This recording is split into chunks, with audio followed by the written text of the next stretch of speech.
tofauti tu hapa ameweka hii maneno hapa. Sasa hapo ndipo pale ikifikia wakati sasa huyu pasa sio kama pasa Mjema. Sawa. Bwana yeye ana hii, unaona hii maneno? Ni haimo. Lakini shati nyeupe ameiona. Na yeye si imo hapa. Hiyo si ni sawa? Sawa. Sasa vichwa vyetu vina idadi tofauti hapa. Hiyo si ni tofauti? Sasa lakini kwa neema ya Bwana tunaamini hizi tofauti zetu zitaleta utukufu kwa Mungu. Kama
kutoka Ibama ikiwa na makanisa matatu.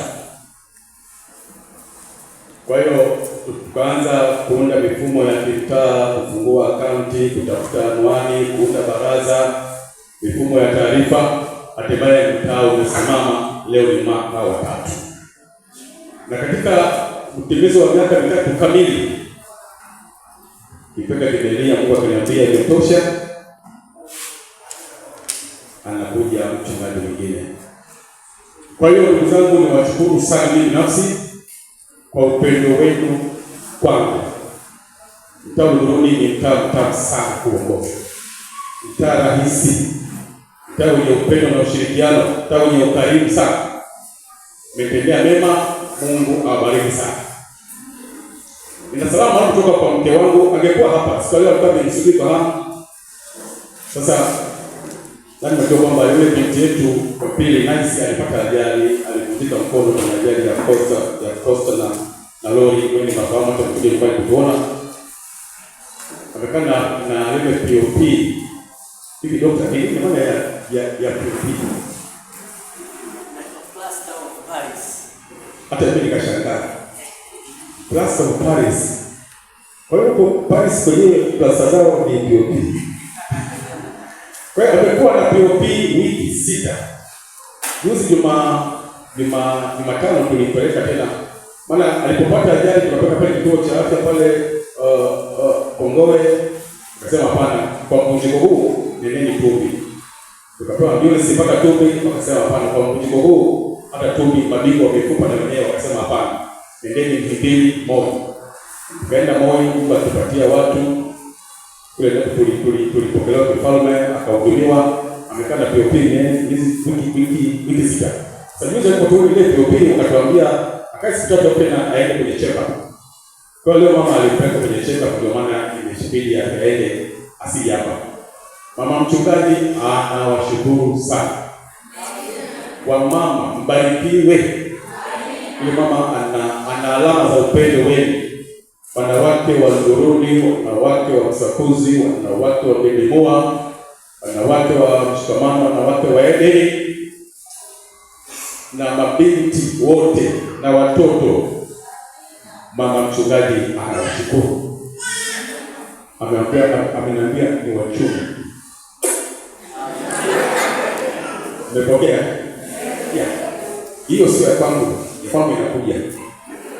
Hiyo ni mama mchungaji. Anawapenda na anawakumbuka sana. Watoto wetu wangekuwa hapa, ila yule mkubwa kama mlivyo kwa yuko hapa na Masi, yeye naye ametuma salamu. Nice ndio huyo aliyetushika mkono hakuweza kuja. Kwa ila rafiki yenu yeye yuko bodi.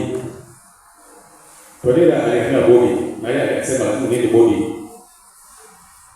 Tukimwambia kwamba labda akifika la 7 ndio yeye akasema hapana, nataka sasa hivi. Kwa hiyo tukapanga bodi mpaka leo. Kwa hiyo sasa hivi tuko nyumbani na huyu Nice ambaye anasubiria kwenda kwa mkoa kwa kupenda. Kwa hiyo ndio maana hawapa, lakini wanawasalimu sana.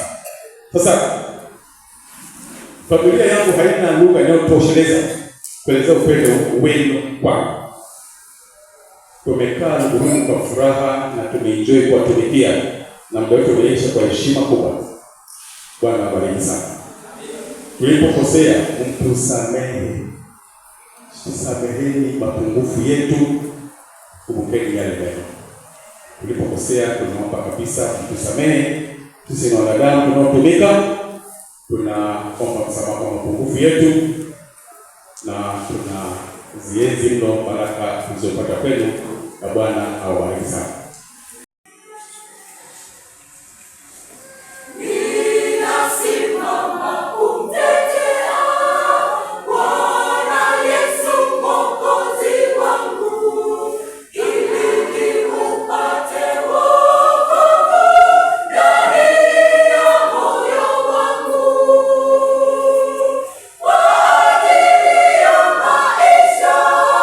Maisha ya mbinguni.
Bwana bariki sana. Elimu ambayo ipo. Kurudi kwa zipo.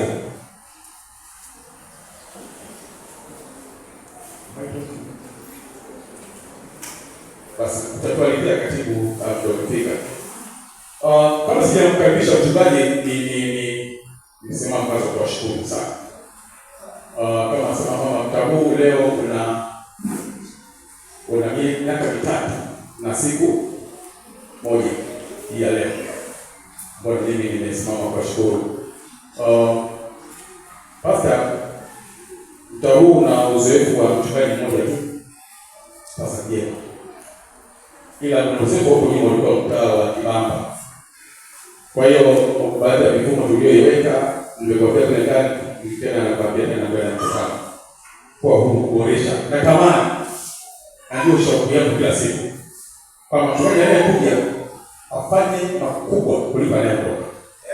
Ndio kazi yetu inayoendelea. Kama aliyekuja kufanya madogo mtaa unakufa. Kwa hiyo lazima tuombee pasa anayekuja yale yaliyomshinda pasa mjema. Pasa anayekuja hayawezi. Yale yaliyokuwa magumu kwangu kapate yawe rahisi. Makubwa yatendeke kwenye mtaa wa Luguruni katika eneo la mchungaji mpya. Makubwa kabisa.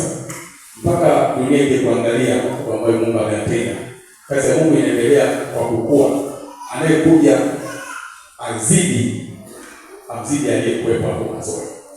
Sasa mtaa huu ulipoanza mwaka 2023 kuna mambo ambayo Mungu ameruhusu kuyaona yakitokea. Sio kusema kwamba kuna mtu atapeleka kitu hapo. Anayefanya ni nani? Hiyo lugha ya kujikweza Mungu atashie bali na sisi. Mungu ametenda mambo yafuatayo. Kuna wakati tunaanza mwaka 2023, mtaa ulikuwa na washiriki 793 jumla.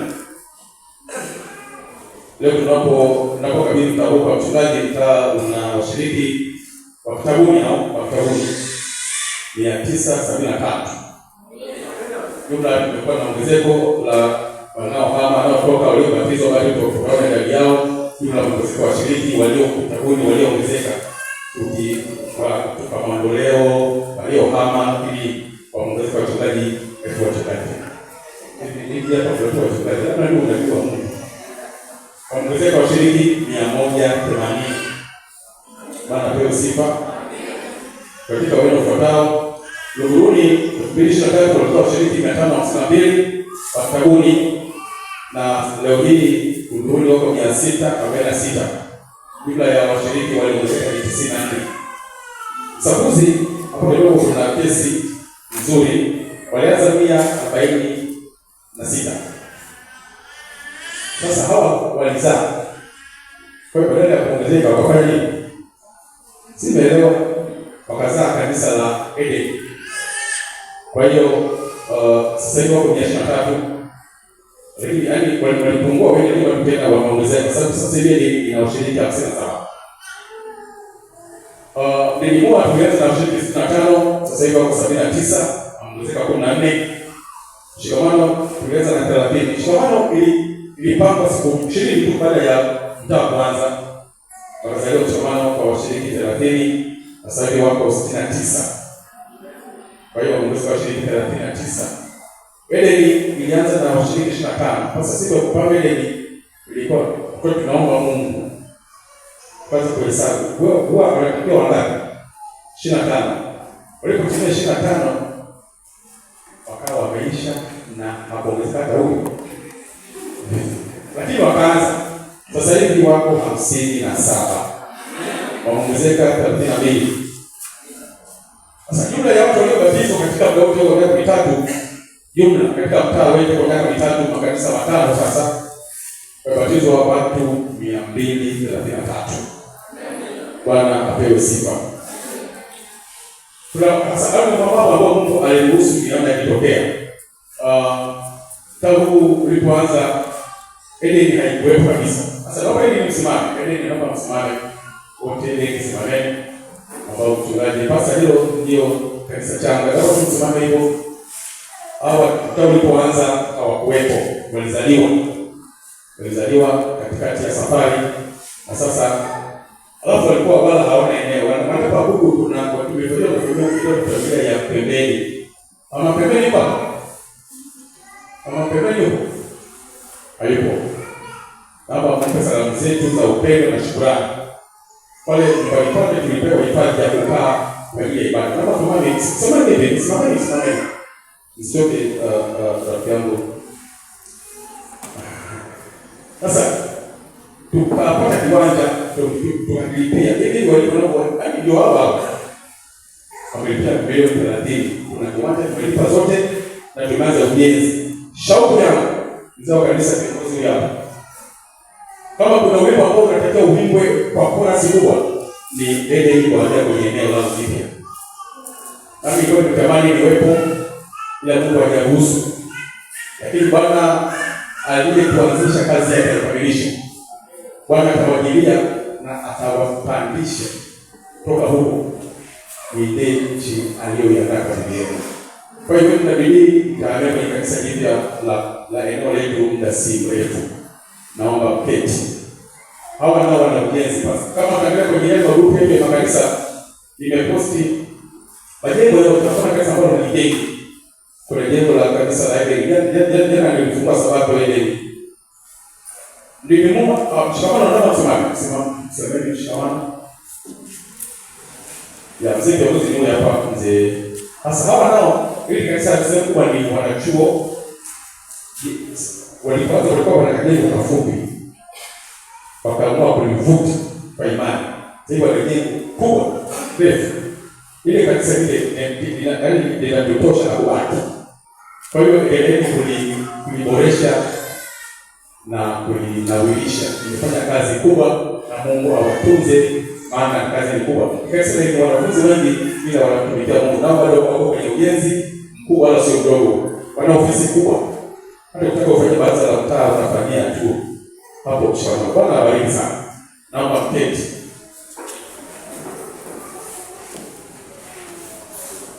Nilimua hawa nao ni watu wengine ambao wamefanya maajabu. Wakati mtaa unaanza walikuwa wanakuja kwenye jengo kashori hivi, bado walikuwa hapo. Lakini wakaamua kujilipua. Wameanza ujenzi kabambe. Wote wao kwenye mtandao nimerusha. Wanajenga kanisa kubwa, wameweka floor, wakapiga jambi, wamesafisha nguzo 26 ambazo zikifunga kwenye hizo tukiweka paa tunachoma ndani, nyingine inaendelea safari. Kwa hiyo wana kazi kubwa, kuna ujenzi kubwa utaona pasta katika kanisa la Bilimua. Bwana aliyeanza kazi hiyo akaikamilisha. Bwana bariki sana kwa kazi hiyo na shukrani mliofanya. Naomba mketi. Naomba sabuzi simame. Sasa hawa historia ni aina yake. Utaona walikuwa wanapata walikuwa hawana kiwanja. Walikuwa wanarudi kwenye banda la kulishia ng'ombe. Uongo kweli. Hapo tena sio la kwao. Baada ya hiyo sio la kwao. Hapa ndio tunapoingia kwa Mungu na Biblia inaanza kuomba Mungu isianguke. Kwa kweli alipokuwa kama ondoka. Baadaye Mungu alifungua miujiza, kisha kusaidia pasta wakapata milioni 100 kutoka Junior, kitu ambacho kwa kipo. Mungu alitenda. Wakanunua eneo kubwa. Na walipokuwa wana hasira, wamejenga kwa hasira. Sasa hivi wana kanisa zuri. Amen. Na bado hiyo ni ofisi yajayo ya kufurahisha. Hao ndio sababu kanisa ambalo wanaabudu mahali popote kwa nao na wana ujenzi kubwa wa kanisa kubwa. Maeneo yale kwa watu hapa kama maeneo hao wanasali kwa mjini. Siku ile ilisha watu wa mjini watahamia huko.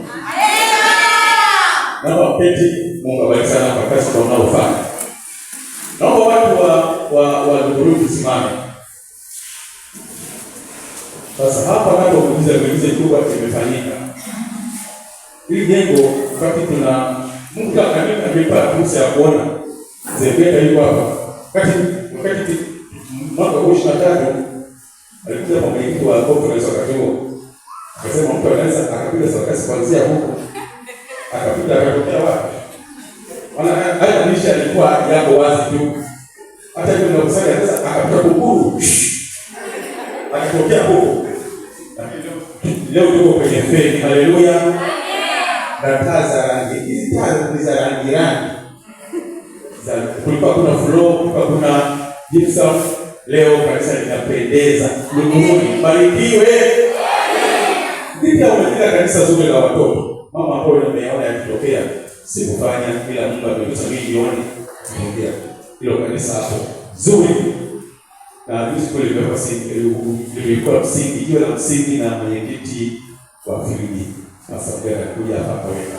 Kwa hiyo kazi kwa ilifanyika. Rai yangu moto huo uendelee.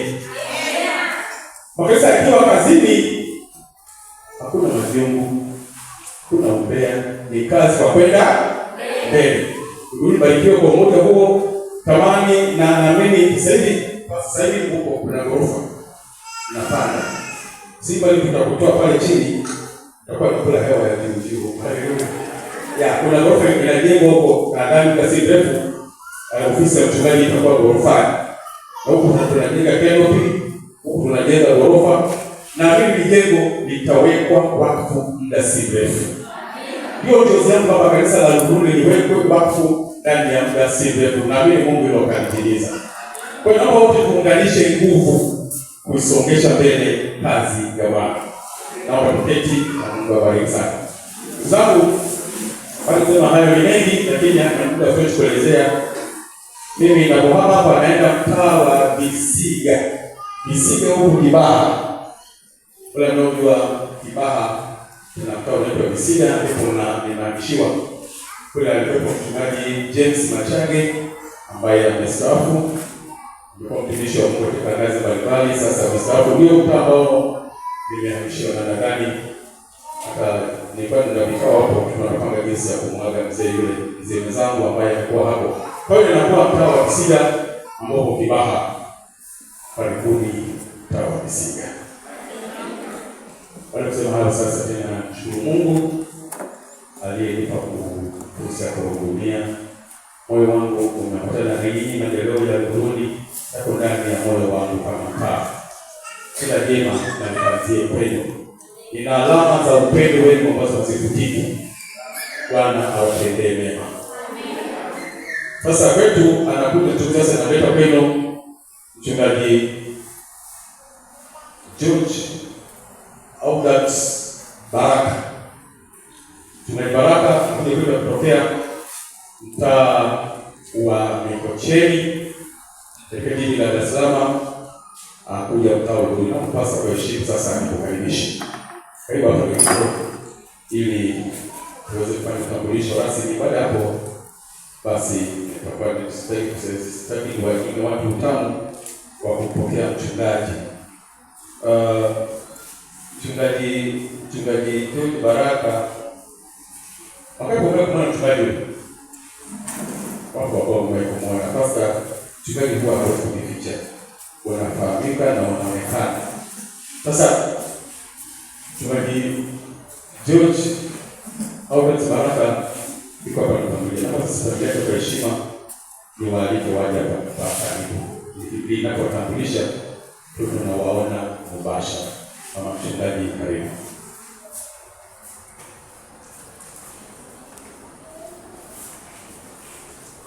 Familia ya mchungaji karibuni hapa nilipo.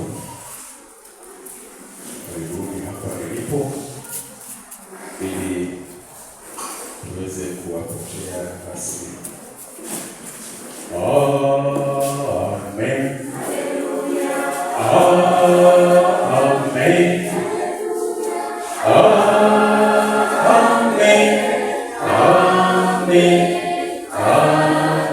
Amen. Amen. Hallelujah. Oh, amen. Hallelujah.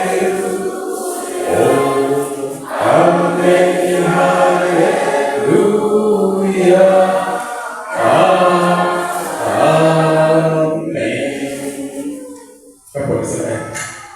Asante Yesu kwa familia yako. Tupokee kwa basi. Hallelujah. Pastor, we're so happy. moyo wangu unafurahi sana kwa sasa unatoka kijiji cha mtaa wa Burudi kwa furaha na heshima kubwa kwa sababu usalimie afanye kuitambulisha kidogo. Bado nataka kuongea mimi kuhusu wewe. Sasa tuambie kwa watu na hapo sikia. Hivi yupi pale?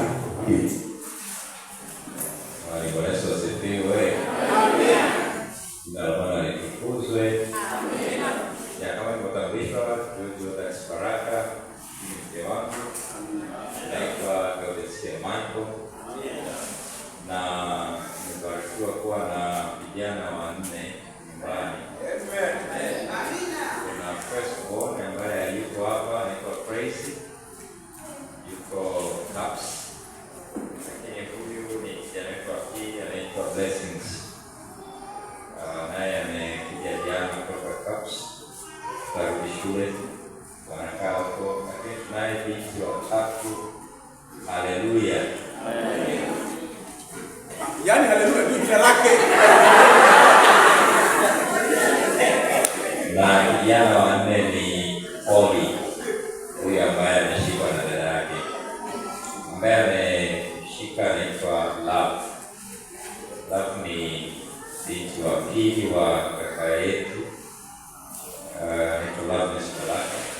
Yeye anafanya masomo yake ya uhasibu pale IFM. Alikuja jana kwa ajili ya kuendelea kutupa watoto nyumbani. Na mke wake ni mwasikia kwa taaluma. Lakini naye Joseph ni mtoto wa dada yangu. Naye yuko kidato cha kwanza. Ni form 2, sorry. Familia ina maajabu yake. Wafupi lakini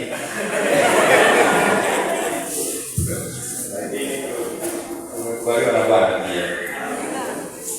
Basi tosha kusema hivyo kwa ufupi. Kama mchungaji kuna neno kabla ya mchungaji, sauti yako tu. Karibu mama. Bwana Yesu asifiwe. Amina. Karibuni. Ndio karibu. Basi Bwana tutangulie sote apate kufanya kazi yake na tujalie kwa ajili ya ufalme wa mbinguni. Karibuni nyumbani kwetu, tunaishi majumba 6. Kama unaenda Kisarawe. Sasa nisotoshe familia na masongoli mketi. Pasta baka kidogo napokusema sema. Jamani, tuwakumbuke familia ya mchungaji. Pasta, hebu na mpangilio fulani. Msikia praise, msikia haleluya. Hebu sema kidogo. Yakoje? Wa kwanza nani? Kwanza ni praise. Praise. Wa pili blessings. Wa tatu haleluya. Wa nne Oli. Wa tano huyo baba. Jina limeshaandaa. Wakati wanasema huyo naye aje. Kwa sababu huyo sasa atakuja wakiwa hapa Londoni. Pastor George Albert Baraka mwaka 2006 aliajiriwa na shirika la umeme TANESCO ambapo alitumika pasa hiki cheo hiki inaitwa nini? Action ni nini? Action ni kama education. Fundi umeme. Alibobea yani. Tutapata pasta fundi umeme. Hata umeme unasumbua hapa. Karibu baba. Pastor. Sasa mkuje sasa. Pastor kama Action. Alafu mwaka 2010 aleta kazi. Sasa kuna pana ndio kipatia ni kazi TANESCO. Kazi TANESCO kama mtaka. Na wewe miaka 4. Hadi kazi sasa kwa hivyo. Kwa sasa hivi ndio kisha mshahara. Ondoka. Haya, sasa Sasa huyo amepaka wewe. Hivi kwa nini hapa nimepaka wewe? Unaweza kutangaza na sina njia za kuongoza wewe. Haleluya. Sasa aliacha kazi kanisa. 2010 akaenda kusoma kwenye chuo kikuu cha Arusha masomo ya uchungaji pamoja na mke wake. Walianza rasmi kazi ya uchungaji mwaka 2003 huko Ilula. Ilula iko wapi? Iringa. Mwaka 2014 walienda kuwa katika shule ya Iringa Adventist Secondary Chaplain hapo. Akiwa chaplain kisha wakaenda mtaa wa Tunduru Juni 2015 hadi Disemba 2018 ambapo walipokea sasa wito kwenda Mbeya Adventist Primary School kama walezi au chaplain wa shule katika huduma ya chaplainsia. Februari 2020 waliitwa kutoka huko Mbeya Adventist Secondary School, ndipo walikuwa hapo hadi Disemba 2023 walipoitwa kwa malezi ya mtaa wa Maili Moja hapa Kibaha. Sasa katika hapa Maili Moja mpaka 2024 mwezi wa Februari, Pastor Baraka pamoja na mkewe waliitwa kwenda mtaa wa Mikocheni hadi tarehe 15 Aprili 2026 ambapo kamati kuu ilipitisha kuwa wake sasa waje Nduruni, na leo tunawakaribisha rasmi. Haleluya. Elimu ya mchungaji. Mchungaji George Audax Baraka alihitimu elimu ya msingi huko Majiji Primary. Kwa Majiji kwa mipasa. Malinyi pamoja na mafanikio haya alibahatika pia kuhitimu elimu ya msingi. Alafu mwaka 2013 alipata Bachelor of Arts in Theology. Hiyo ndio digrii ya mchungaji kutoka chuo kikuu cha Arusha. 2015 pasa alifanya postgraduate diploma ya Law and Mediation and Arbitration Institute ya Institute of Social Work Dar es Salaam. Basi mtaalamu wa sheria pia. Ni sheria na usuluhishi. Mambo ya sheria na usuluhishi ndio fani aliyosoma mchungaji katika chuo kikuu hicho cha Social Work ambacho kipo Sinza. Ndio pale sawa. Ndio. Alafu 2025 Pastor alifanya Masters of Science in Counseling Psychology kutoka Iringa University. Kwa hiyo Pastor ana masters ya ushauri wa kisaikolojia. Hapo 2026 Pastor akafanya tena master ya chaplainsia kutoka Adventist University of Africa Nairobi. Hii awali akafanya ana masters ya mambo ya chaplainsia. Kwa hiyo haya malezi ya wanazuoni hayo kwake ni fani aliyosomea. Kwa sasa Pastor anaendelea na masomo yake ya PhD. Naomba pale. Hapo ni Pastor mwenye PhD. Anafanya masomo ya PhD, yaani shahada ya uzamili. Uzamili ya Science in Counseling Psychology kutoka katika chuo kikuu cha Nkua huko Uganda. Ndipo anaposoma PhD sasa hivi. Ambayo ni vijana hiyo watamaliza tu na kuweka na nyingine na mimi. Na bado amebobea kwenye mambo ya psychology. Ndoa, familia. Pastor George Audax Baraka alifunga ndoa na Gaudensia Michael Julai 2013. Kwa taaluma Gaudensia Michael yeye ni mhasibu, nadhani sasa amefahamisha mke wake. Walibarikiwa kuwa na watoto 4 ambao tumesoma Praise, Blessing, haleluya pamoja na holy. Nani atakuja sanctuary? Basi kila nimehifadhiwa ili kutaja majina ya watoto wao kwa pamoja, waweza kusema sentensi hii, haleluya, praise the holy God for his blessings. So sweet. Asante sana pastor, nimependa hii.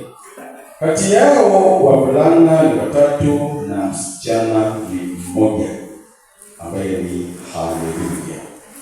Bwana awabariki kupata makazi yao. Kwa sasa wanaishi Kilifi. Wanakaa kwenye nyumba yao hapo Kilifi madukani, katika maeneo ya majumba 6. Wanapita mnaenda kule Makurunge mbele, utafika nyumbani kwa nyumba 6. Wanayo furaha kubwa kuja kwetu, na tunaombee katika wito huu ambao Bwana amewapatia. Sema amina. Hiyo ndio maelezo fupi kuhusu mchungaji. Na mimi nimefurahi kupokea mchungaji wetu. Kwa sababu moja, tutimize kauli mbiu ya Yesu ya utume wa wote. Bwana bariki sana. Sasa huenda kuna siku viongozi wa pili watakuja hapa kumtambulisha tena upya. Hiyo ni kazi nyingine. Ila mimi leo nimemtambulisha. Huyo ndio mchungaji Baraka Audax, George Audax Baraka, na mke wake kabisa na watoto wao 4 wako Kigalieni. Sasa mtaa wa Nduruni makanisa 4 nimeyasomesha wakati makanisa 5 ambayo tutaanza na 3 sasa yako 5, na washiriki ndio hao idadi yao watakuja kwa 973. Ni mtaa nikwambia kweli Nduruni ni mtaa mzuri. Watu wenye ushirikiano, watu wenye upendo, watu wa karimu. Nimefurahi sana kuwa hapa. Nikaribisha pastor. Na mimi nafikiri kwamba ni mtaa uko busy, kuna ujenzi mwingi, injilisti, tunaendelea kwenye document yetu, mambo mengi hapa, kuna muda wa kulala. Na mimi nafikiri kwamba Nduruni tumepata mchungaji kijana kulipa naye ondoka. Kwa hiyo speed itakuwa kubwa, maana naingia chuo kijana. Sasa ana ndani speed. Tumpe mchungaji ushirikiano. Tumombe. Alafu tumpende. Alafu tumfurahie. Alafu tumfurahishe. Amen. Haleluya. Amen. Sasa pasa nikaribishe. Sababu muda umeenda hivyo. Watu wanahamu kusikia sauti yako na mahusia yako ya awali. Basi nisikie huko kuzungumza na mkutano huu ambao umekuja kutoka makanisa yote 5 ili tupokee. Baada ya kwanza kusimama na kuzungumza, basi baada ya yote kabisa mzekani kuna kitu ambalo tunafikia. Lipo. Basi mzekani akija ila mwisho kabisa wa yote nitawaombea ni baraka. Amen. Ndio sababu mimi nimebakia duniani ya kubariki. Nitaonyesha mikono ya baraka. Wewe sio kabla sijawabariki. Nitafunga kwa maombi ya baraka, alafu nitawachia mchungaji Baraka. Amina. Bwana pewe sifa. Amen. Mchungaji karibu, naona umeme umeondoka, ina nini sauti yako itasikika. Basi karibu sana. Bwana karibu sana. Karibu sana. Amani ya Bwana Yesu Kristo iwe nanyi nyote. Amen. Bwana ameonesha licha fulani pastor yetu ya jana moja amevaa viatu hivi. Nikamwambia hivi viatu ndivyo nimevivaa vya kwako.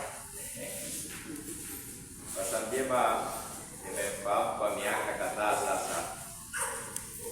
Amekuwa mchungaji anaishi maisha ya furaha na sio kuigiza, ni maisha yake. Amen.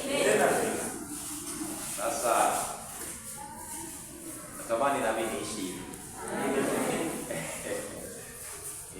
Na kuna vitu hapa vimenitia moyo kwamba inawezekana, kwa sababu unaona kumbe na yeye amefanya kazi TANESCO. Na mimi nilifanya TANESCO. Unaona na mimi naanza kuwa kwenye furaha. Amen.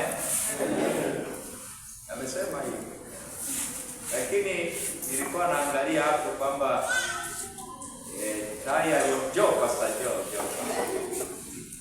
Tai aliyovaa Pastor Mjema na ya kwangu, jamani mnasemaje?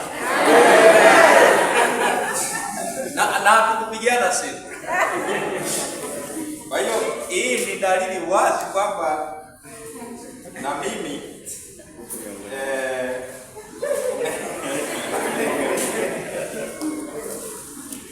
lakini pia rangi ya hizi manguo zetu hizi, unaona ni dark blue, hata kama ni kwa aina zake. Biblia inasema ni kwa aina zake.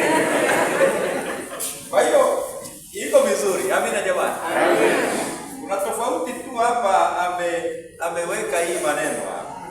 Sasa ndipo pale ikifikia wakati sasa, huyu pastor sio kama Pastor Mjema. Sawa.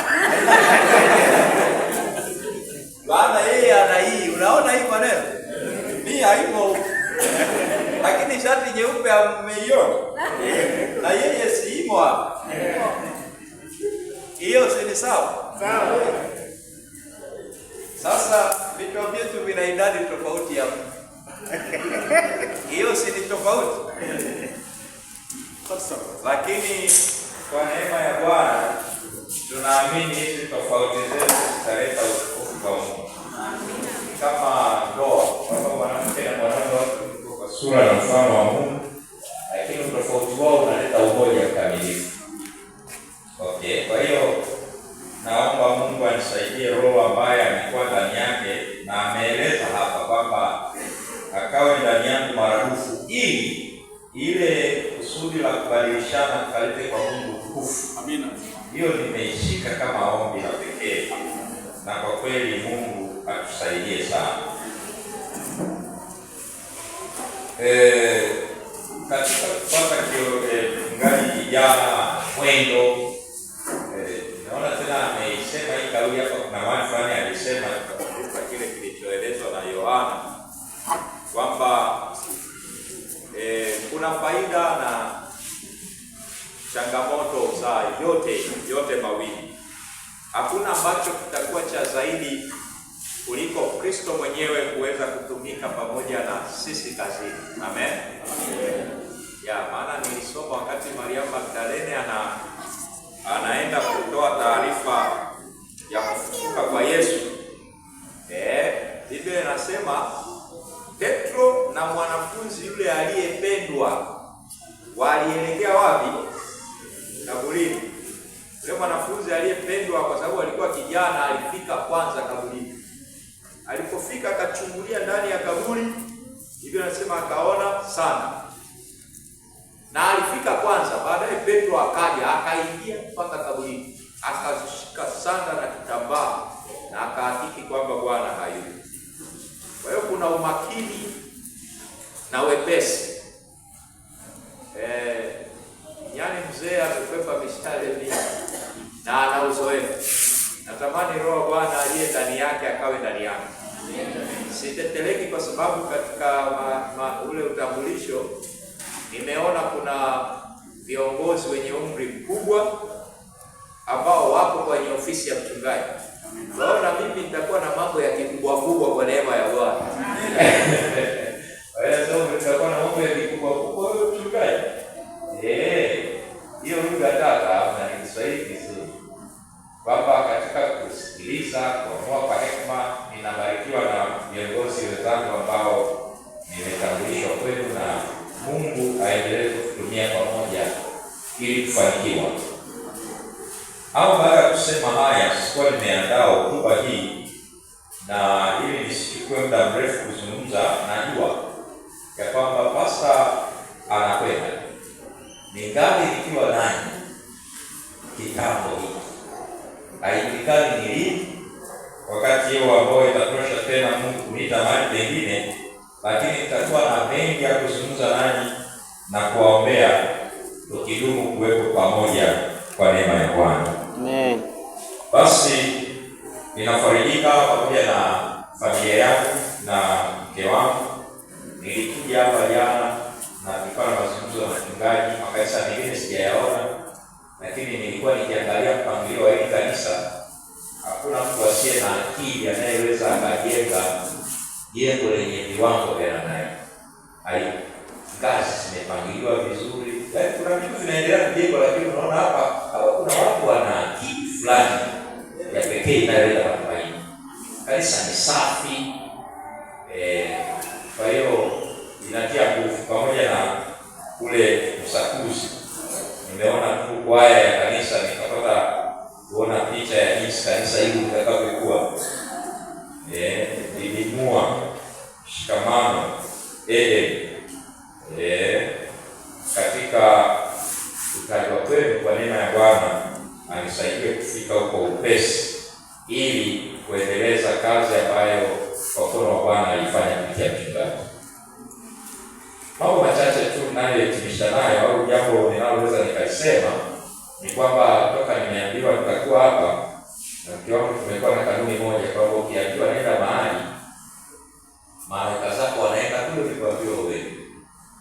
Leo tulikuwa Mikocheni, walikuomba kwenda Kagera kukuaga, na basi hapa tulikuwepo na malaika zetu wako Lulu. Tuna faraja kubwa na furaha kuwepo hapa. Na ili tufanye vizuri, tutakuwa na wakati kidogo na viongozi. Baada ya hapa tutasalimiana zaidi. Itapendeza kama tutaridhia. Najua katika makanisa ya mjini ambayo yana shughuli nyingi, lakini ili tusiwe na muda mrefu wa kusubiri na kushindwa kuhudumiana na kuombeana, basi tutaweza kupanga matembezi ya kichungaji katika familia zetu. Yaani hii bila kuipanga kwa umakini sana, niombe tupeane ushirikiano, nifike nyumbani kwako, tuombe pamoja, na itatusaidia kuendelea kuombeana. Wewe utaniombea mimi na familia yangu, mimi nitakuombea wewe na familia yako.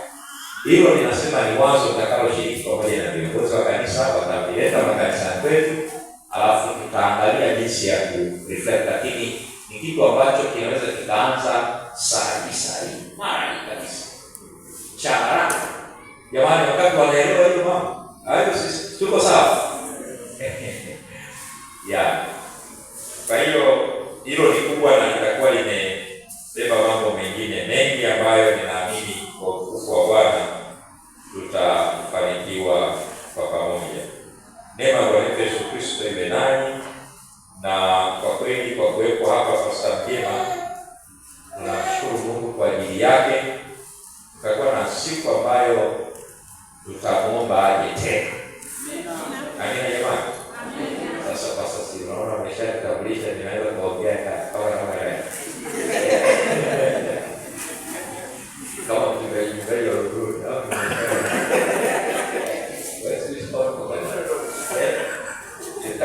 Jamani, kama sasa tupite tena, ili tuwe na wakati wa kufurahi kwa kazi Mungu aliyotutumia hapa na ku-appreciate. Ametuombea, ametushauri na kushukuru Mungu kwa ajili ya huduma yake. Kwa hiyo ikifika Pastor tutakupatia tarehe, tutajipanga kwa ajili ya kufanya siku hiyo kuwa yenye utukufu wa Mungu.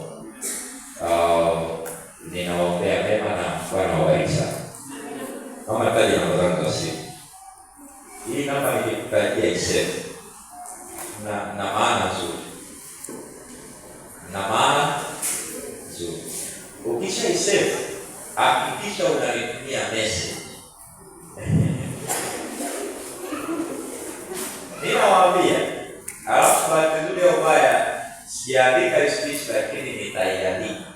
Hivi yote hapo nitaiandika, ili anisaidie baadaye kwenye utendaji mzuri. Kwa nini nawaambia hivi? Kwa sababu wachungaji tunafanya huduma za wakati wa dharura na wakati wa amani. Wakati wameelewa hiyo kwa na huduma yetu hailipiwi. Nilikuwa nakutana na watu ambao wanatamani kulipia huduma ya mchungaji, lakini unashindwa kuambia unalipia kwa sababu Bwana amekupa bure, tunatoa bure. Lakini hizi simu hizi ziko busy sana. Kwa nini nakwambia iseme namba yako na hakikisha ni save ya kwako. Hii simu haijai simu zetu. Asijai. Kwa sababu nikisave jina lako Tena utaniandikia jina lako na kanisa unalosali, kwa sababu itanijua huyu mtu wa huduma ambaye namuombea na kumhudumia sasa. Hiyo siku hata ukinipigia usiku nikipokea, kiwako kuuliza ni nani, nasema fulani wa kanisa fulani. Yes. Sio kwamba anaweza, lakini sasa katoa bado kachanga. Watu tuwaliku zaidi tunaweza kuolea watu. Zaidi watu. Kama mimi namekaa kwenye ndoki kuruga zaidi zinaenda watu. Kila mtu ana mke wake. Tutaleta kwa. Hao labda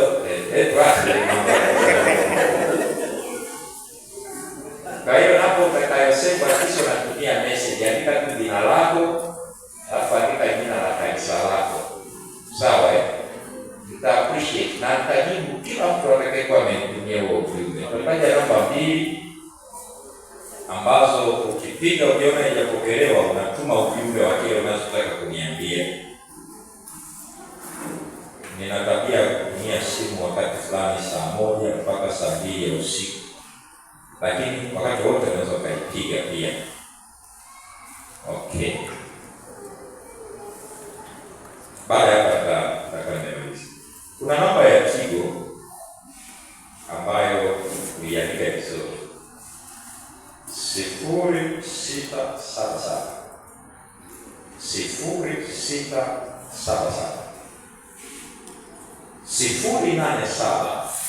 686 0677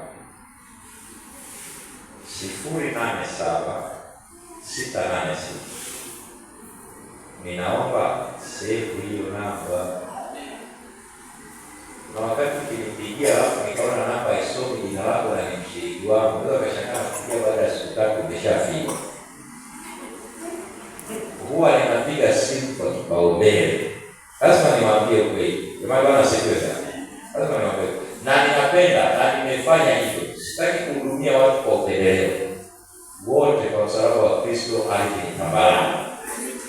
Awe nacho asiyenacho, mwenye simu yake au kiswaswali, wote kwa Yesu kwa moja. Amina jamani.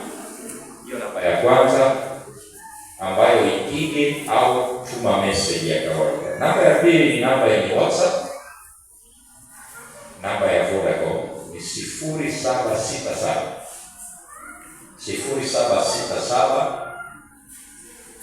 298 669 076 nimesema nini?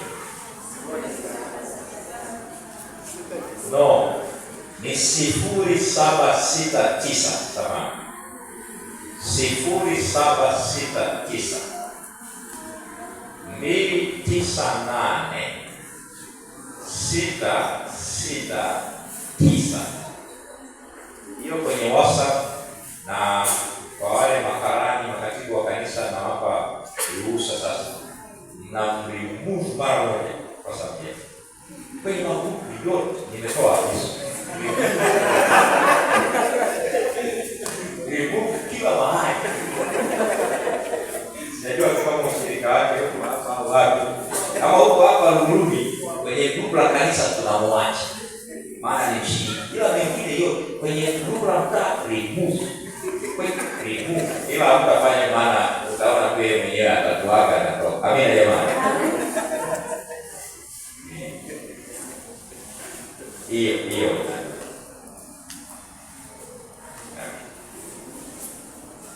Basi Bwana wabariki na mwenyekiti ninashukuru kwa nafasi. Haleluya. Kwa kubarikiwa na utambulisho wa mchungaji. Sasa labda nikazie kama mchungaji George ni senior pastor, ni mchungaji mwandamizi. Mchungaji aliyewekewa mikono muda mrefu, anafanya huduma ngapi? Zote za mchungaji. Kwa wale tunataka kufunga ndoa, sijui na nini, kwa nini. Kila kitu anafanya. Hamtusubiria kutoka mahali popote kwa huduma yoyote. Ni mchungaji ambaye anafanya huduma zote dunia yote. Tupunge mkono wa baraka wa mchungaji. Basi sana kwa neno la utangulizi. Basi na dakika chache niage kwa magrupu. Alafu nitaleti mapema kabisa. Ya, nimetuma taarifa ya majengo kwa mchungaji. Mama yuko wapi? Mama mchungaji. Yuko pale. Basi mama mchungaji. Barikiwa. Kama tulivyopendana, tumpende mchungaji. Tumzingire vizuri. Tumpe raha. Tumpe amani. Tumpe mapozi. Yes. Amekwambia kama tumie message. Tumie neno la kutia moyo. Mchungaji nakuombea. Mchungaji Mungu akubariki. Mchungaji tuko pamoja. Maneno haya yanatia furaha katika utumishi huu. Kwa sababu tunatoa simu. Nani kuomba? Unaona kwenye simu. Tunakwambia pastor, usiku wa leo mimi na nyumba yangu tunakuombea. Nasema wow, kuna mtu anaanza kukuombea. Ndio tamaduni wa kutia moyo mchungaji. Kama ulikuwa hujawahi, anza kwa pastor. Wakati tunatakia heri mchungaji, bwana kabisa mchungaji asante. Sasa mzee karibu kwa zoezi lingine, baadaye kabisa tutasimama. Sasa na bado tutawaombea mwisho.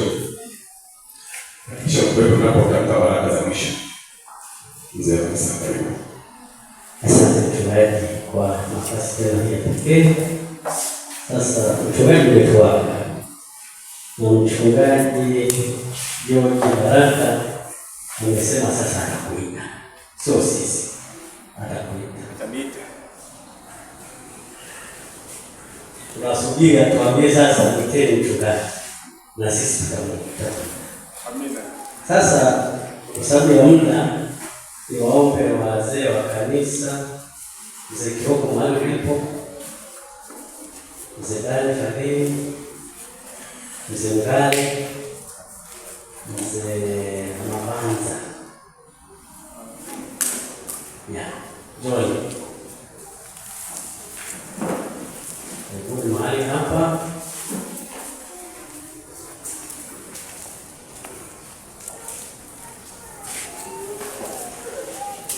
Vidimua mzee Were.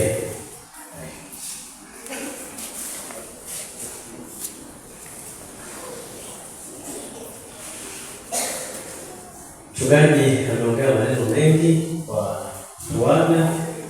Sasa na sisi kutoka kwenye makanisa yetu kwa umoja wetu, kila mzee akiwakilisha kanisa lake alikotoka, tuseme neno kwa mchungaji jema. Wakati huo tunasubiri sasa vikao vya mchungaji Baraka aturuhusu, maana msikiti umeshapata sherehe nyingine. Sasa tunamsikiliza mchungaji atuambie sasa tuweke pasta mjeni. Sasa tusimwache hivi, tumwambie maneno ametuambia, atatuombea siku ile maneno ya baraka anapoenda huko, anakwenda kufanya kazi ya Bwana. Sasa tuanzie huko mbinguni. Bwana asifiwe. Bwana asifiwe. Funga kwa Baba ya rafiki. Maisha ya mafupi. Kupasa kwa furaha. Kwa niaba ya kanisa la Luguruni, tukushukuru mchungaji. Ulikuwa na nafasi njema sana kwa pamoja nasi. Kutumika nasi, kutushauri katika nyanja mbalimbali. Mpaka hapa tulipofika, si kwamba tu uliruhusiwa kuona maendeleo, lakini ulishiriki bega kwa bega katika maendeleo. Bwana asifiwe. Katika nyanja za kiroho, katika nyanja za maendeleo ya kanisa, katika nyanja zote za ukuaji wa kanisa, ipo sehemu yako uliyofanya kama mchungaji wa mtako. Bwana azidi kukubariki katika utumishi wako unapokwenda, utukumbuke katika maombi. Bwana bariki sana. Bwana Yesu asifiwe. Kweli mimi nimekuwa surprise, lakini yote kwa yote namshukuru Mungu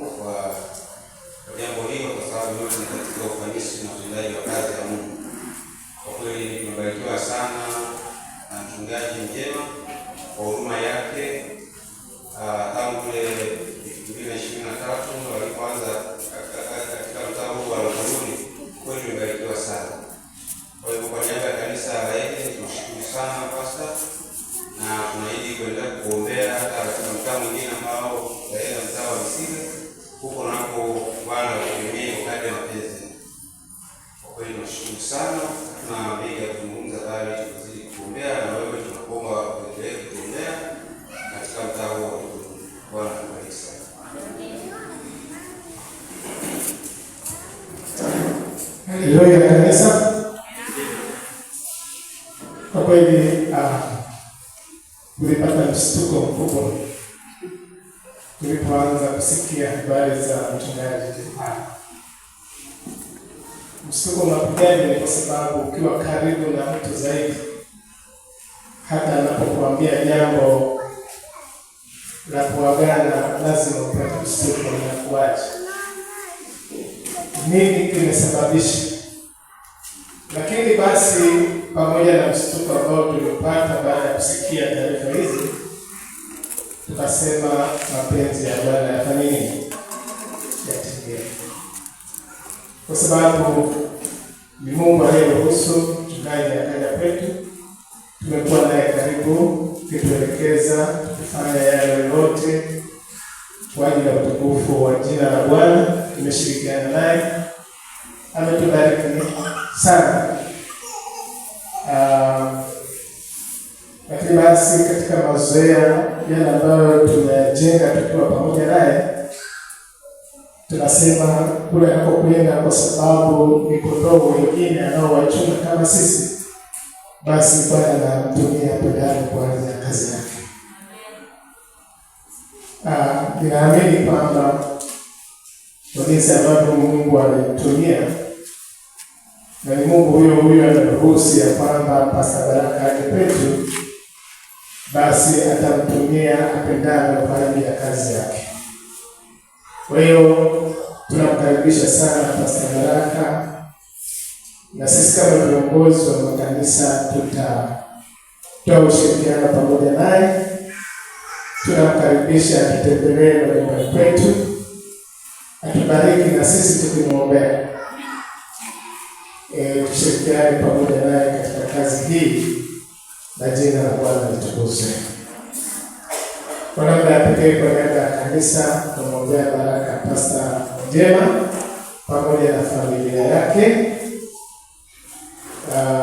Lakini kwa namna ya pekee pia tunamkaribisha baraka Pastor Baraka au pamoja nasi. Mungu awabariki wote. Asante. Bwana Yesu apewe sifa mtaa. Haleluya. Ni kweli inakuwa ni vigumu na si kitu rahisi endapo linatokea hivi. Na si mrefu kulikuwa kanisa la Mshikamano, wachache waliokuwepo waliosikia hiyo kauli wanaweza wakasema kwamba yawezekana na mimi ni tabiri mchungaji. Waliokutwa kwa hayo maneno niliyoongea yawezekana wakasema kwamba na mimi ni tabiri. Hilo nalihakikishia kwamba Mungu ndiye aliyenifunulia. Sikuwa na mawasiliano na mchungaji kwamba atahama, lakini leo nimewaambia kama sio kwangu ni bahati. Nadhani Bwana Brighton ulisikia hilo. Kwa hivyo sio rahisi sana. Kwa kweli namshukuru sana mchungaji Njema. Amekuwa faraja kwangu sana, hususan kwa kazi ya Mungu. Anapokutia moyo ni kwamba uvuke, anapokufariji kwamba usikate tamaa. Kwa hivyo tumekuwa na mchungaji Njema katika kanisa la Mshikamano, tukiwa na furaha na amani tele. Kwa namna hiyo ni kwamba nipende tu kusiji na kuomba kwamba Mungu anaporuhusu kwamba aende katika mtaa mwingine, ni kwamba kazi ya Mungu izidi kusonga mbele.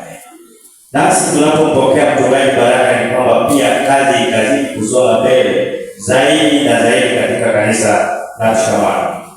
Kwa hivyo nipende kuwasihi tu na kuwaomba kwamba kazi ya Mungu inahitaji kutiana moyo, kwamba tutakuwa leo tumesimama, fulani hayupo, lakini kazi ya Mungu inasonga mbele. Mchungaji Njema amepanda mbele katika maisha yako.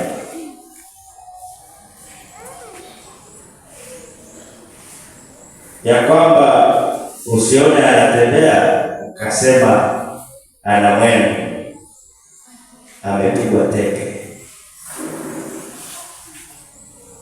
Inawezekana ukaona rahisi, lakini kuna ugumu wake.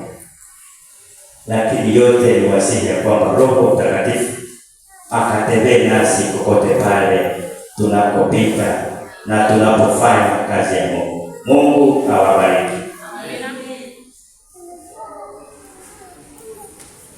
Bwana asifiwe. Amen. Kanisa mlikuwa tunashukuru sana kwa habari ya Biblia. Wimbo ambao wanakwenda kanisa letu. Kwamba Biblia ni sehemu mbili. Biblia na Kale. Ina kitabu 66. Ina makundi yake. Jamani, nimekupenda mchungaji. Bwana akubariki sana. Lakini basi mimi binafsi niliona mwelekezo wa ajabu sana wa mchungaji. Mwaka mmoja sikisema mwaka juzi kwamba basi mshiriki mmoja katika makanisa yetu aende kanisa lingine akafanya uamsho kule na hubiri. Nikaniandikia zangu kuhubiri, alafu yeye ananiangalia tena niketi moja hapa. Hilo ndio lilikuwa kwa kweli kwa mchungaji wa pekee, na tunashukuru Mungu kwa namna ya pekee sana. Lakini basi kanisa la Mlimwa wakati mwingine kwa mambo ya tukimwita mara moja anafika na tunaongea, wakati mwingine mpaka usiku kiasi fulani. Hii inaonyesha jinsi ambavyo mchungaji alitoa kwa ajili ya watu wake wote kuja kanisa la. Tunaweza kusema kwamba mchungaji tunakuombea safari njema ya utumishi katika mtaa wa Msiga na karibu tena Mlimwa. Bwana awabariki kwa muda. Amina. Asante sana kanisa. Mchungaji, hayo ni maneno ya kutia moyo kutoka kwa wajumbe wa baraza ya kanisa. Takuja kuketi hapa alipoketi mchungaji wa nyuma, alafu ataongea na sisi. Baada ya hapo mzee Kaki pia ametoa maelekezo kuhusu baraza la kanisa la Mbuni. Wimbo namba 58 ndio wimbo nao waaga nao umeenda gani nyumbani. Kwa wimbo wa familia yangu kasema kaka tunasema bado mwendo kiasi gani tufike nyumbani. Anakuambia usihuzunike tena, kitambo tutakutana. Tusimame wote na kwa namba 58. Baada ya nikishaomba basi tutasogea. Umwendo gani nyumbani, hiyo ni kii ya mchungaji. Haleluya. 1, 3. Umwendo gani nyumbani, mlinzi akanijibu, usiku sasa waisha, macheo karibu,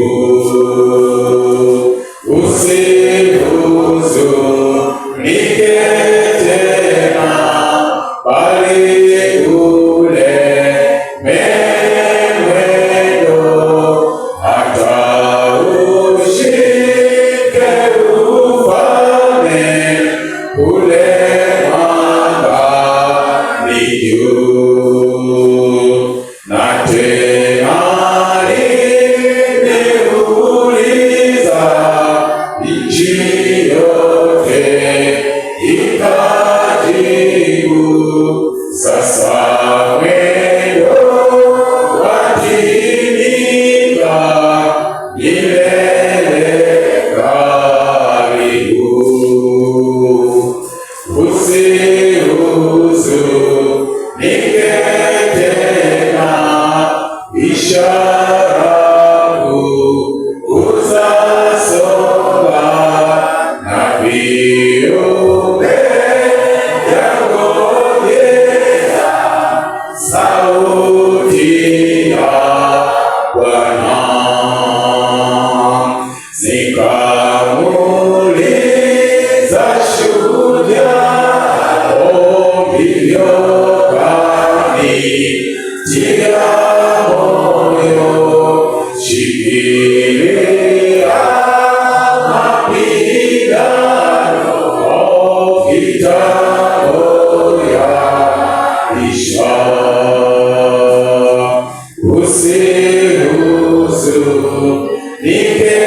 tena kazi ifanywe kwa moyo, tumeahidiwa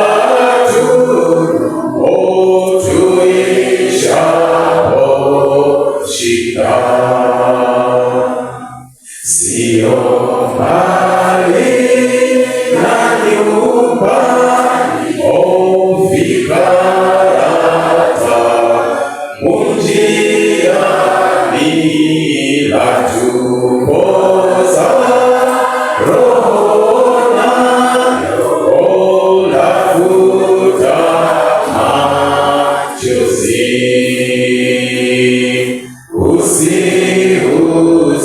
Usihuzunike tena,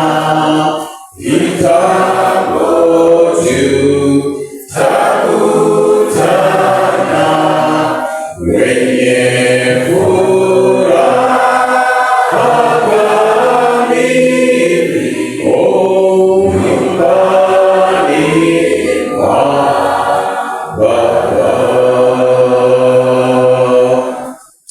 Baba mwema, Mungu mtakatifu, kuna neno linalotosha kuelezea wema wako kwetu. Nasimama kwa heshima kukushukuru kwa hicho uliyotendea.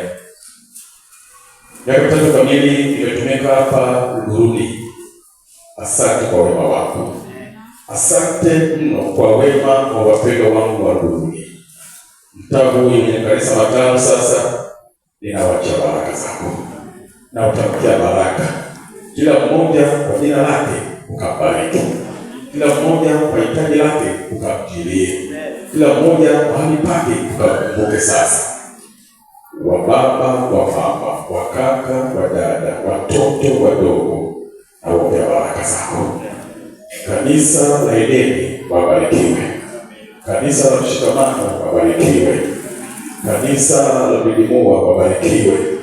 Kanisa la Msakuzi wabarikiwe.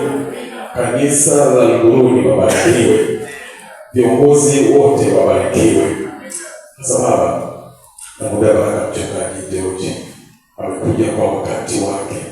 Ameweka wakfu na nyumba yake. Kampe raha katika mtambo. Kampe amani. Kampe maono. Baba, pale nilipopungua naomba unisamehe. Naomba unisamehe. Pale nilipomkwaza mtu yeyote kwa jambo lolote, kwa kutenda, kwa kunena, kwa lolote lile, ninaomba msamaha wako. Na wape watu wako kunisamehe. Kwa sababu napoondoka, naombea umoja, naombea upendano. Wape kupendana Baba, wape kuombeana, wape kusemana vizuri, wape kuinuana, wape kumpenda mtu na nyumba yake, wape kumtia moyo, wape kumjali, wape kumpa amani. Bariki watu wako sasa. Kwa sababu napoondoka, sauti yangu hapa Luguruni sasa inakoma. Sauti ya Pastor John Baraka na ikasikike sasa. Anapozungumza kwa niaba ya mbingu, kamtumie sasa. Mimi nashuka, Pastor John apande. Na ukamtumie kwa mapenzi yako. Amani yako na waombea. Kwa jina lako Yesu Kristo. Amina. Punga mkono wako. Punga. Pastor Mjema, bye. Pastor.